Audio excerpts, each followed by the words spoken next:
So Estonia is often hailed as a pioneer of digital governance. Okay, so what were the biggest challenges you faced when transitioning to a fully digital government?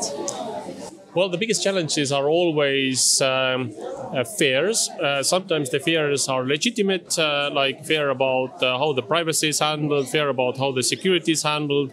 But fear without addressing it becomes a real problem, but you can address it. That's a good thing. So we have done bit by bit look into how we can make it more secure than in the analog world and how we can address the privacy issues. And I can really tell that these fears are definitely addressable and solvable. Okay, but you'd have to change the mindset of people, especially the elderly and the kids. How'd you do that?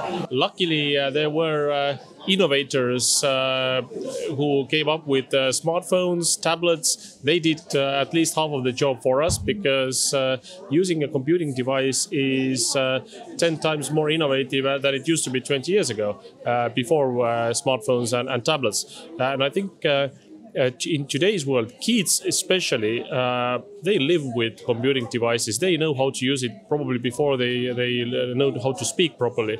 With the elderly people, it's pretty much the same. If they have access to internet, if they have access to tablets or smartphones, it's more likely that they start using them than they start using, for example, MS-DOS like it was in the past. What do you think Cyprus can gain from lessons from Estonia? Because it's pretty much the same, almost the same population, almost the same size. Well, I think it makes sense to learn from each other's best practices, and I don't think it's particularly worth copying each other, but rather like predicting what will be the future trends. So kind of catching the wave already, and maybe passing the other countries and being faster. We discussed today a lot about digital government, but also a lot about how AI can be used, and AI is there already in our everyday life. Our company has tens of vehicles that drive autonomously in the public roads. I use myself ChatGPT for daily use cases to calculate things or to analyze things. Social media is analyzing what we would like to see or what would be like to show to us.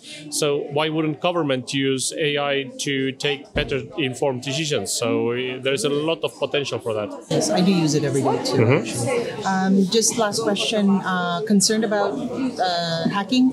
Have you been hacked? I mean, the hacking incidents are increasing these days by phone, by computer, everything.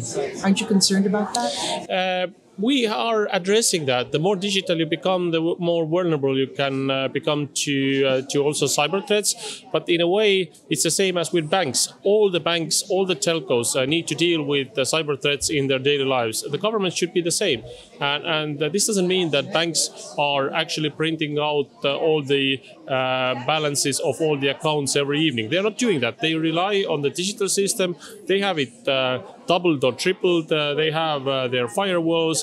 Exactly the same should be done by the governments as well. Well, thank you so much. Thank you. Just one last question though. How do you like? It's your first time in Cyprus? No, it's my fourth time. Fourth time. And how do you like the Digital Agenda Summit this year? Very good event. Very good speakers. I got to know some of the speakers already yesterday. Of course, I know Kyriakos Kokkinos very well from previous engagements. So I feel like among friends. Great. Thank you. Thank you. So much. Thank you.